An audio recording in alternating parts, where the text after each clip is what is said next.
Microbial diseases of the gastrointestinal system. Gastrointestinal is just a fancy way of saying the digestive system. Gastro, anytime you hear it in reference to the body, literally means stomach. So gastric, gastro, and then intestinal, the intestines. Your gastrointestinal tract. This is a continuous tube that starts at your mouth and ends at your anus. If I were to take a piece of tubing, I could literally run it through this entire path, and it's continuous. The only thing that changes section from section are sphincter muscles that kind of cut off the different areas from each other, just so you understand that. So it starts at the mouth, goes to the pharynx. Yes, the pharynx is actually part of both respiratory and digestive system. The esophagus, which is this muscular tube here that eventually leads to the stomach. The small intestine, which is this little thing here. Small versus large intestine has to do with diameter. The small intestine has a small diameter. The large intestine has, of course, a larger diameter. The large intestine, which is this thing right here that kind of is in an upside down U shape. The rectum, which is the very end of my large intestine before my exit, which is actually the anus. There are 4 accessory organs associated with the GI tract. These organs add digestive fluids and enzymes to the GI tract to help us process food. So when you think of an accessory organ, think of something that isn't in the tubing, but is next to it and puts a product into that tube. Remember I said it's a continuous tube from your mouth to your anus. Your salivary glands are kind of the easiest example I can think that demonstrates what an accessory organ is. You do not have salivary glands in your mouth. One is under your tongue, one is behind your jaw back here, and one is actually up here by your ear. They don't sit inside your mouth, but what they do is they create a product, and with tubing, they secrete that product into your mouth. So all of the accessory organs are not in the digestive tract. They're not part of that tube, but they do secrete product into the tube. I hope that makes sense. So the salivary glands, like I said, they're up here. You've got the sublingual, the mandibular, and the parotid. Parotid everybody knows because everybody has had something sour and gotten that kind of cramp thing next to your ear. That's the parotid salivary gland, like cramping to try and put saliva in your mouth. The liver creates products that are going to get secreted into the first section of your small intestine. The gallbladder is this little green balloon right here. Gallbladder is kind of funny because it doesn't actually make what it secretes. The liver makes something called bile. It helps us with the breaking up of fat molecules. That bile gets secreted into the gallbladder. The gallbladder concentrates it, usually 10 to 15 times what it would normally be coming out of the liver. Then when we have a really fatty meal, it squeezes and puts that product into the first part of the small intestine also. So the liver does secrete bile as well when we need it, but it's not as concentrated as what comes from the gallbladder. The pancreas. The pancreas is an organ that kind of sits behind the stomach and looks kind of like this. The pancreas is responsible for secreting quite a few digestive enzymes into the beginning of our small intestine. It's really necessary to help us that way as far as our digestive system goes. One of the other things that you may have heard about the pancreas is it secretes hormones like insulin and glucagon and somatostatin, which is also true, but that function doesn't have anything to do with our GI tract. The defenses of the GI tract. The GI tract has many defenses to protect itself from infection. We have mucus, that's that sticky coating along the lining of our GI tract. We have IgA antibodies, which you can find in the saliva and you can find on most of the intestinal surface. Remember that IgA, being an antibody, is part of specific immunity. The physical movement, which we call peristalsis, is also important. because nothing stays still in your digestive tract. Peristalsis is what they call a milking action. All of the tubing in your digestive tract, except your stomach that has one extra layer, has a circular layer of muscle and a longitudinal layer of muscle. So you got muscles going this way and you got muscles in a circle. This actually causes a peristaltic movement that is squeeze and push. The fact that everything in your digestive system is moving and on the move and being moved means that it's a lot harder for an infection to establish itself because it doesn't sit still for very long. Lysozyme and lactoferrin, we talked about these being important antimicrobial enzymes. These are actually found in the saliva. In our stomach, everybody knows we have acid. So there is very high acidity, a low pH in the stomach. For most microbes, that is very inhospitable. Not all, but a lot of them.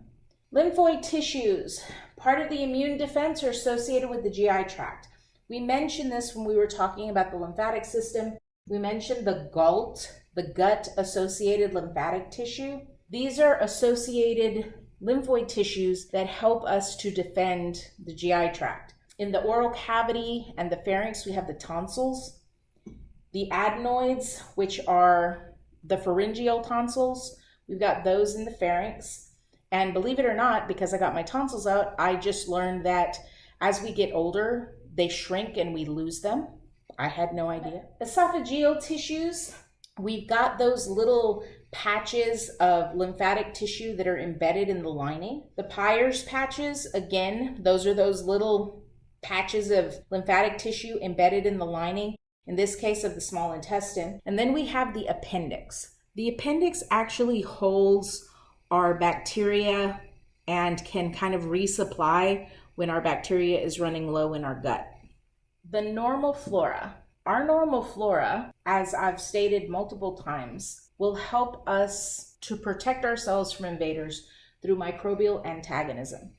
They see our body as their home. If somebody tries to come in and take it, they're gonna fight. Admitted, in reality, they're fighting for themselves, but the fact that they're doing that helps us as well.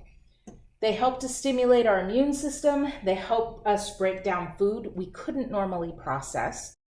And they provide nutrients that we cannot make, like vitamin K. E. coli does this for us. It's a symbiotic relationship that's beneficial to us both. The E. coli gets food from our fecal material, and their waste product is actually a vitamin that we need, vitamin K. They don't need it, we take advantage. Our bodies by themselves cannot make vitamin K, so having the ability to get vitamin K this way is very beneficial. Examples of normal flora in the GI tract include Bacteroides, Bifidobacterium, Lactobacillus, Escherichia, Enterobacter, and Candida.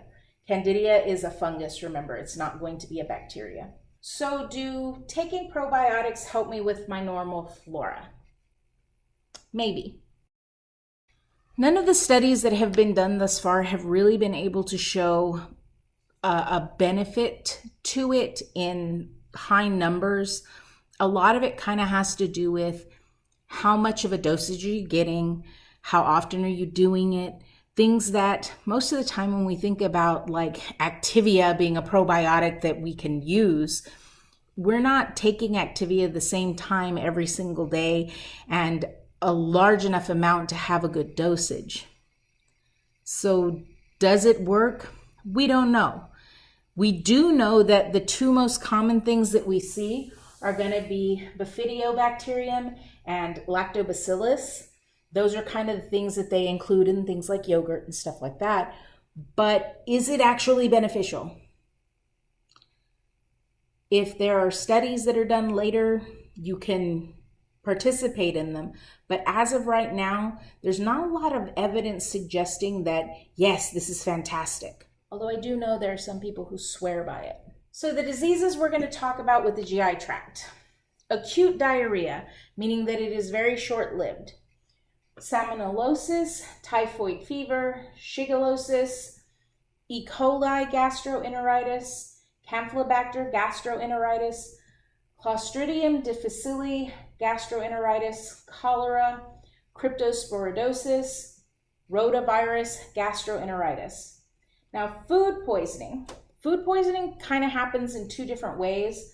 There is staphylococcal food poisoning or Bacillus cereus food poisoning, which we're going to talk about. The mumps, gastric ulcers, and hepatitis, all of which are specific to our digestive system. Salmonellosis. Salmonellosis is associated with poultry and it's associated with eggs. So this is specific to kind of the poultry genre of food.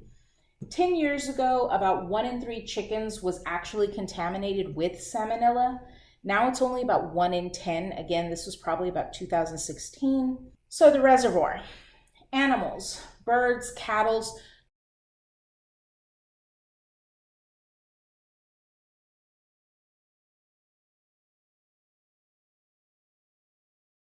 turtles are also kind of notorious for having salmonella, and humans, once you're infected, can carry it. The transmission route is usually a vehicle. Mostly we get this through food, but it can be direct contact with the source. If you own a turtle and you're playing with the turtle and then you don't wash your hands before you eat, it's pretty easy to actually transfer it to yourself from the turtle. Signs and symptoms kind of have mild gastrointestinal symptoms. You've got diarrhea, you've got vomiting, some mucosal irritation. In healthy adults, the infection is what we call self-limiting, meaning it resolves on its own. Usually 2 to 5 days, you're over it. What is the causative agent? Well, Salmonellosis, it's Salmonella species of bacteria. Most commonly, it's Paratyphi, Hirschfeldii, and Typhorium species. It is a motile gram-negative enteric bacterium. It has a high infectious dose. ID in this case means infectious dose, meaning that in order for you to actually get sick, you have to ingest a high number of these things. Pathogenesis, it gets into your GI tract, it basically sticks to the gut mucosa, and it uses an endotoxin as a very important virulence factor. That's what actually causes the disease. As far as treatment goes, most of the time we're not going to give anybody antibiotics or anything like that. We're just going to give you supportive care. We're going to replace the fluids that you're losing. We're going to replace the electrolytes that you're losing. One of the, I guess, most common things is giving people Pedialyte, because Pedialyte doesn't have a really strong flavor like Gatorade would. Yes, you can give people Gatorade, but a lot of times it's just too strong, and since they're already kind of nauseous, it's not real helpful. Pedialyte isn't. If it is a very severe case, if it is a very severe infection, then we will prescribe antibiotics. But the thing is, since it is self-limiting, a lot of times we just kind of let people ride it out. Prevention, avoid contact with the bacterium. Wash your food really well before you use it. Cook thoroughly before you eat it. Wash your hands after contact with any animals. So, salmonellosis kind of looks like this. Salmonella food poisoning, they're normally found when people are eating foods made out of poultry items like eggs and even the meat from the chicken. You can have things that are contaminated like food and drink. It progresses as it travels to the small intestine. It adheres to the lining of that small intestine and begins its life cycle. In really severe cases, the bacteria can actually break through the intestinal wall and get into the bloodstream. In that case, if it gets that extreme, it can be deadly if you don't properly treat it. So within 12 to 72 hours, you're going to see nausea, vomiting, fever, diarrhea, abdominal cramps. Your stomach's going to actually hurt quite a bit. 4 to 7 days. The illness ranges from pretty mild to severe. Most people, like I said, since it's self-limiting, are going to recover without necessarily having treatment. So, severe cases. You're going to see this in people that either have an impaired immune system, like the elderly, or children, babies who haven't really had time to develop their immune system. Treatment, it's going to be oral or injected antibiotics. And I've said this in the past, with antibiotics, it's usually a 7 to 14 day course. With these, it's usually about 14 days, so about 2 weeks. Typhoid fever. It's not as common in the United States. Cases have kind of been on the decline since the 1940s. It is, however, fairly common worldwide. It's an important disease when we talk about international travel. The reservoir, humans only, and some people are asymptomatic carriers and they continue to actually shed and spread the pathogen. Typhoid Mary, I believe I've mentioned her before. The transmission route. You ingest water that's contaminated with fecal material. Usually we see this in places where the water isn't being treated, or it's just kind of out of a river where people also put their waste products. Ingestion of food or water that has been handled by somebody who has S. typhi. If somebody is asymptomatic and they're working in a kitchen, whatever they're touching is getting contaminated. And when you eat it, you get it. Signs and symptoms. With typhoid fever, it's kind of in the name, you have a very high fever. You've got weakness, you've got stomach pains, you've got a headache. A lot of times you have like a loss of appetite, you're just not hungry anymore. The causative agent is going to be Salmonella typhi. So the pathogenesis, how does it work? The bacteria will enter the GI tract. It attaches to the intestinal mucosa and it spreads from there into the bloodstream. The fever is something our immune system does in response to the fact that we've got this infection. Treatment, antibiotics, pretty simple. Prevention, if you know you are going to travel to a place that has typhoid fever, get vaccinated before you go. Take care when you're eating and drinking abroad. Boil water or drink bottled water. Avoid things like ice because usually that comes from the local water supply. And avoid anything raw as far as food. You don't want to put raw vegetables, you want to get a salad. Because a lot of times, like I said, if the water's contaminated, it's not going to be safe to eat something like that. Whatever you eat, you want it to be cooked. Salmonella typhi. You can see it's a bacillus. You can see that it has flagellum, multiple actually. The symptoms, you've got a high fever, a headache, weakness, a dry cough, stomach pain. Instead of diarrhea, you'll see constipation and the skin will have a rash on it. The bacteria that cause typhoid fever, like I said, will infect your digestive tract and they're passed from person to person via fecal contamination. Shigellosis. Shigellosis is most commonly associated with two things: poor sanitation and very crowded living conditions. The reservoir for shigellosis is humans exclusively. Transmission route, fecal oral. You are going to ingest fecal material that has been put on something via contamination.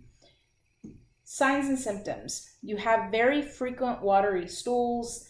You'll have a fever, very intense abdominal pain, nausea, vomiting, dysentery. Dysentery is something that is a term meaning you have diarrhea, but it's not just diarrhea, it's bloody diarrhea. You can see when fecal material is bloody because it looks like there are coffee grounds in it. After going through the system, the blood kind of clots up, so it ends up looking like coffee grounds. And there will also be mucus in the stools. So the Shigella species are going to be the causative agent. The most virulent species that is associated with shigellosis is S. dysenteriae. It produces the Shiga toxin, which can cause very serious damage in the intestine, and it can also cause systemic effects. So instead of it just being contained in the digestive tract, now you've got it causing effects throughout your body. The pathogenesis, the bacteria invades the large intestine and it comes in through the Peyer's patches. Remember that the Peyer's patches are the GALT, the gut-associated lymphatic tissue patches. that are embedded in the large intestine. This initiates an inflammatory response, which isn't necessarily a good thing to initiate throughout your large intestine. Treatment. Some cases can be treated with antibiotics, but it's better to just prevent the whole thing by using good hygiene and avoiding contact with infected people. Shigellosis. You can see that it is a bacillus bacteria. Again, with the symptoms, you've got a loss of appetite, abdominal cramps, fever, diarrhea, nausea, vomiting. This bacterial infection can cause really severe bloody diarrhea. It is prevalent among young kids who attend daycare centers. I've said this in the past, I'll say it again. Kids have a tendency to scratch and not wash their hands, or scratch and then play with something, and other kids pick it up, put it in their mouth. It's just a kid thing you do. Toxins produced by the bacteria attack the lining of the large intestine. This causes it to swell up and you get ulcer formation. You basically are making blisters in the large intestine. So you, like I said, can have antibiotics. You do need to give them fluids to prevent dehydration, since they're losing a lot of fluids thanks to the vomiting and the diarrhea. You actually don't want to give them antidiarrheal drugs. It can actually cause the infection to be worse. If you think about it, I've got an infection in the large intestine. Keeping things moving prevents it from really getting established any more than it already has. If I give somebody an antidiarrheal drug, it's going to stop that movement. If it stops the movement, it's giving it that opportunity. So it's a bad idea. Severe cases, you're going to see hospitalization. If you've got somebody who is severely dehydrated and they're not getting any better, you've got to put them in the hospital. Spread and prevention. Spread is by contact with soiled hands of an infected person, or by ingesting food or water contaminated by feces. We can control this via proper hygiene, drinking only treated water, washing raw foods very well. If you have something raw, like let's say an apple, and it's got a good cover to it, a good skin to it, you can take like a little bit of soap and put it on there and soak it up and then rinse it off with water. Since it's not something that is porous, you're washing it. You're basically doing the same thing you would be doing with washing your hands. Same with things like bell peppers, tomatoes. If you really want to wash those things with soap, you can. There are some things that you can't, don't get me wrong, but for things that have a real good skin on them, it's a possibility.